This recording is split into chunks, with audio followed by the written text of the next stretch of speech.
He was born beneath a mountain sky, a boy named Aaron, in a small village where the winds carried the songs of monks and the bells of temples. But inside his home, there was no peace. His father's voice was thunder. His mother's silence was colder than the snow outside. As a child, Aaron learned to shrink himself, to move quietly, to please, to survive. Every word of anger left a scar too deep for anyone to see. He grew up believing love was something he had to earn, and when he couldn't, he began to believe he was unworthy of it. Years passed. When he grew older, Aaron left that house behind to become a monk. He thought that perhaps, if he meditated long enough, fasted hard enough, prayed deep enough, he could wash away the pain his parents had planted inside him. But even in the stillness of the monastery, the memories followed him.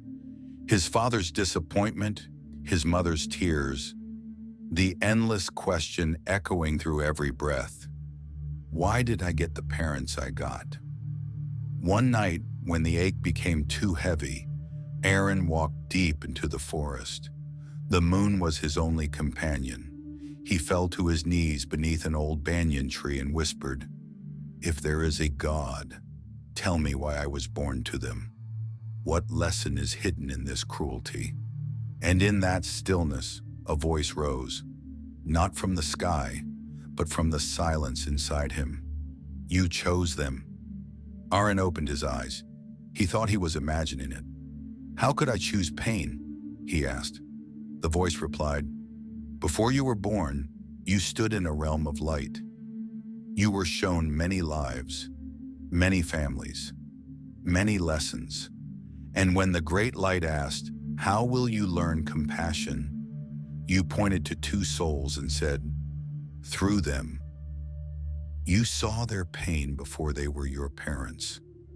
You knew they would forget their light, and yet you chose them because your soul was brave. It said, 'Let me go to them. Even if they cannot love me, I will love them anyway.'" Aaron wept as the truth returned to him. He saw his parents, not as villains, but as souls carrying the heavy weight of their own unfinished lessons. His father's silence was not rejection, it was fear. His mother's harshness was not cruelty, it was unhealed sorrow. He saw their anger as fear, their harshness as grief. And for the first time, his heart didn't resist the memory of them. It embraced it.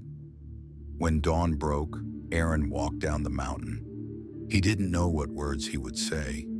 He didn't even know if his parents would welcome him. But he no longer needed their apology because he had found the meaning behind the pain.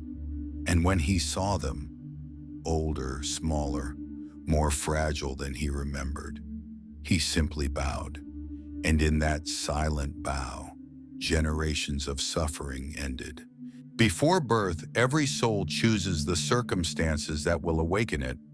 The parents you received, kind or cruel, present or absent, were chosen not by chance, but by design. They are the mirrors of your soul's curriculum. Through them, you learn patience, boundaries, empathy, forgiveness, and strength. So the next time you feel anger or regret toward your parents, pause and whisper, "Thank you for your part in my awakening." Because the truth is, you did not end up with them by accident. You remembered them before you arrived, and your story together was written long before the first breath you ever took.